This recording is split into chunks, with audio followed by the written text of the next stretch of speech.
പത്തനംതിട്ട CPM-ൽ വീണ്ടും വിഭാഗീയത തലപൊക്കുന്നു. വിഭാഗീയത രൂക്ഷമായ തിരുവല്ലയിലെ CPM-ൽ നേരിട്ട് സംസ്ഥാന നേതൃത്വം ഇടപെട്ടു.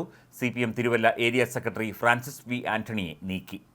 സംസ്ഥാന സെക്രട്ടറി MV ഗോവിന്ദൻ്റെ സാന്നിധ്യത്തിൽ ചേർന്ന ജില്ലാ സെക്രട്ടേറിയറ്റിൻ്റെ യോഗത്തിലാണ് തീരുമാനമുണ്ടായത്. ഫ്രാൻസിസ് വി ആന്റണിക്കെതിരെ ഉയർന്ന നിരവധി പരാതികളെ തുടർന്ന് ജില്ലാ കമ്മിറ്റി അംഗങ്ങളായ PR പ്രസാദ്, R അജയ്കുമാർ എന്നിവരെ അന്വേഷണ കമ്മീഷനായി പാർട്ടി നിയോഗിച്ചിരുന്നു. ഇവരുടെ റിപ്പോർട്ട് കൂടി പരിഗണിച്ചാണ് നടപടി ഉണ്ടായിരിക്കുന്നത്.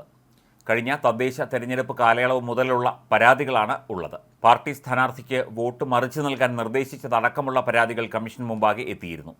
തിരുവല്ലയിലെ വിവിധ വിഷയങ്ങളിൽ ഏരിയ സെക്രട്ടറിയുടെ നിലപാടുകൾ പാർട്ടിക്ക് അവമതിപ്പുണ്ടാക്കി എന്ന ആക്ഷേപവും ഉയർന്നു. ചുമത്രയിലെ സജിമോന് എതിരായ പീഡന പരാതിയിൽ അയാൾക്ക് അനുകൂലമായ നിലപാട് ഫ്രാൻസിസും സംഘവും സ്വീകരിച്ചിരുന്നു.